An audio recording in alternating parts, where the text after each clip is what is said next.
Officials all around Australia who've hung their hat on fluoridation for 20 years or more, they're not ready to give it up now because they'll be exposed as having been wrong all these years, and once they're exposed as having been wrong, they're also liable then for all the health damage that it has caused people. What if health professionals actually re-looked at the science, admitted that perhaps there's new science?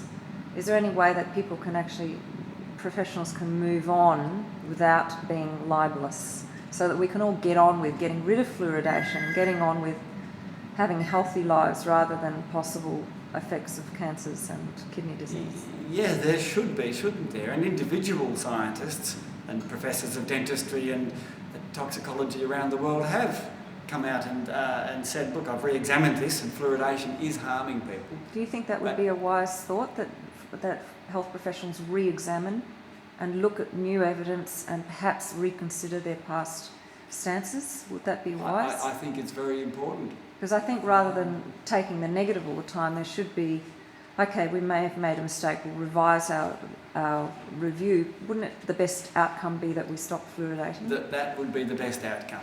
That would be and great. Get back to treating individuals who have diseases like tooth decay, treating each individual in an individualised manner of treatment.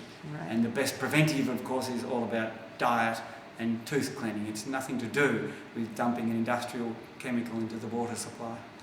Section 4 of the Victorian Health Fluoridation Act states that individuals have no rights of action against water supply authorities with anything done in regard to water fluoridation.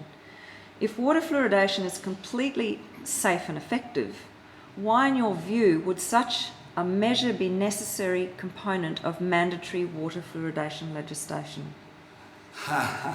Yes, if fluoridation was safe, we couldn't possibly need clauses like that.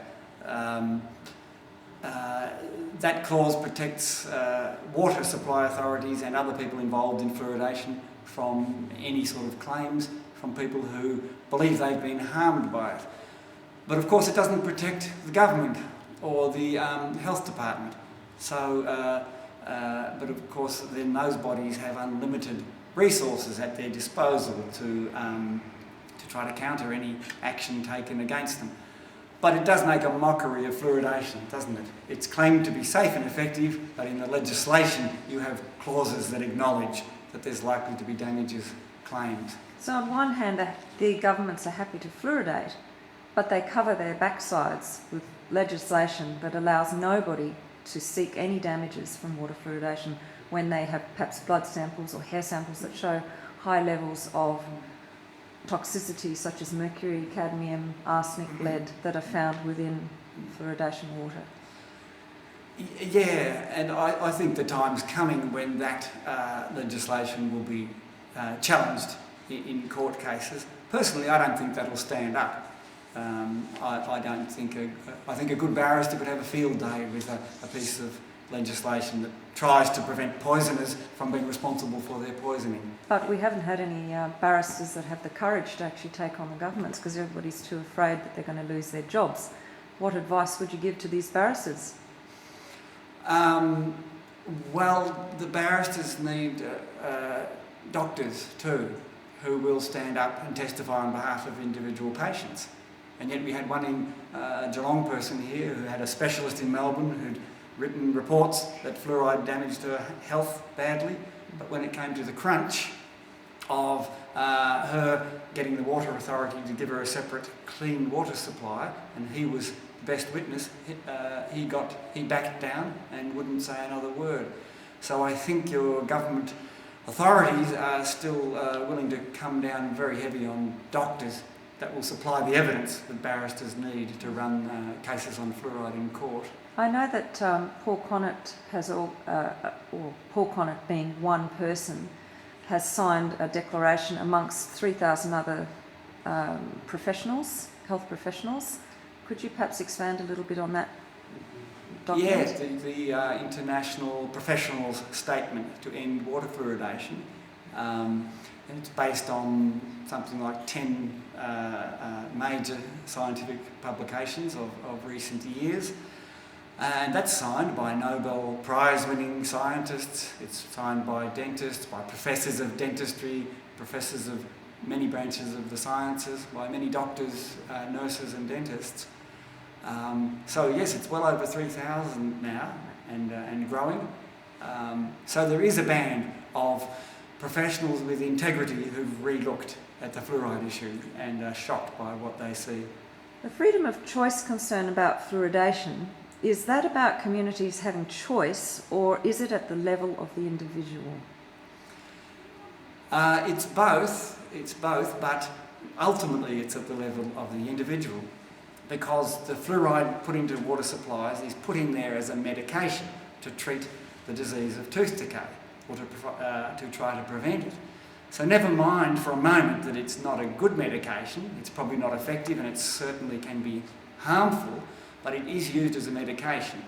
And even a doctor can't force anyone to take a medication against their will. So with fluoridation, every individual should have the right to say yes or no to whether they want it. But people don't have the option of supplying themselves with an alternative water supply. We all rely on the one water supply. So medicating the water with fluoride does violate every individual's freedom of choice, and yet for some reason governments take it on themselves to think they have the right to run a health program that overrides everybody's normal medical free choice and right to informed consent. So it's a kind of medical tyranny. Yes, and the point there too, I've heard people have written to various politicians and stated they don't want water fluoridation, and they're very tritely being told to go and get a water tank. That's fine for those that can afford a water tank and who have the space to actually have a water tank. But what about the millions of people that live in apartment buildings and, you know, blocks where you can't actually have tanks? And I believe in Australia it's actually illegal to drink out of your own tanks these days. Yeah, and like you say, so many people can't either afford it or don't have the space for a tank. Many people couldn't afford to buy the amount of bottled water you would need for all of your cooking and even showering. Some people get quite harmed by showering in fluoridated water. Sensitive people get prickly rashes and absorb that water. Bathing in it, you absorb a lot of fluoride from bathing in a warm fluoride bath. No, it's ridiculous to think that people who need to escape fluoride can go and organise their own water supply. We all pay our water rates for a proper clean water supply, and in fluoridated towns we're not getting it. Do you think the question of fluoridation should be decided by communities as a whole? Well, not really. Ultimately it's an individual choice and fluoride just should not be put in the water. But even at the community level, where governments have sometimes sort of pretended to run a community consultation, people have still not even been given the vote. For example, in Geelong, at the 2006 Victorian state election, the Victorian government promised the people of Geelong that they would make any choice there was to be made about fluoridation. But then after Mr Bracks won that election and handed over to Premier John Brumby, they forced fluoridation on Geelong with no vote and no say by the people at all. So even where they talk about having a community consultation, it doesn't happen. There may be a few town meetings like there were in Geelong. All the people at the town meetings said no to fluoridation, right down to the last person in those meetings. But the government then claimed, we've done our consultation, now we're going ahead with fluoridation. Has the government actually ever released any reports or anything on consultation they've done with the community? No, just in press releases they'll claim the community has been consulted when it's been this bogus consultation. So how should people feel about this? Our rights as individuals are being completely stampeded. Utterly stampeded, and I think people around my city of Geelong are very angry about it. People should be outraged because medical tyranny, where health authorities know what's best for people and can force it onto them in the form of toxic drugs, that's a very dangerous and slippery slope. We need a summary of your personal thought as a naturopath and what you've seen going through your clinic to do with water fluoridation, symptoms you may have seen or people that are suffering, what you've actually seen in your 20 years of experience, and perhaps then summarise what needs to be done in Australia.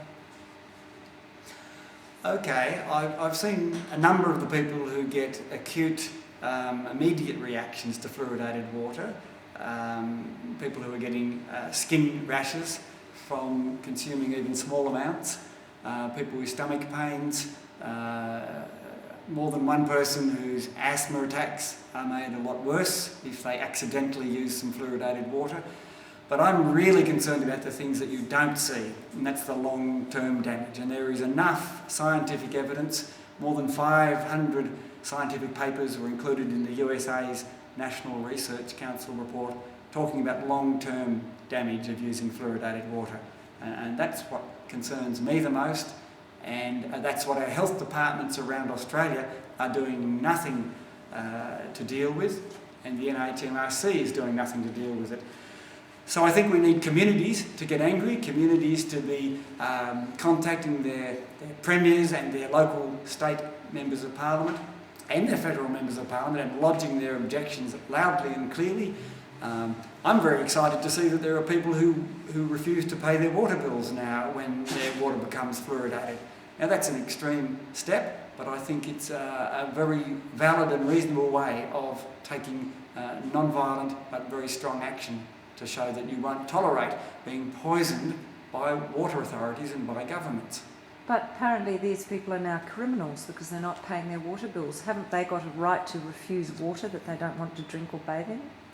Yes, they should have that right, and we should not have to pay for water that we're trying as hard as we can not to use, and having to spend a lot of our own money to organise our filtration systems and alternative supplies of water.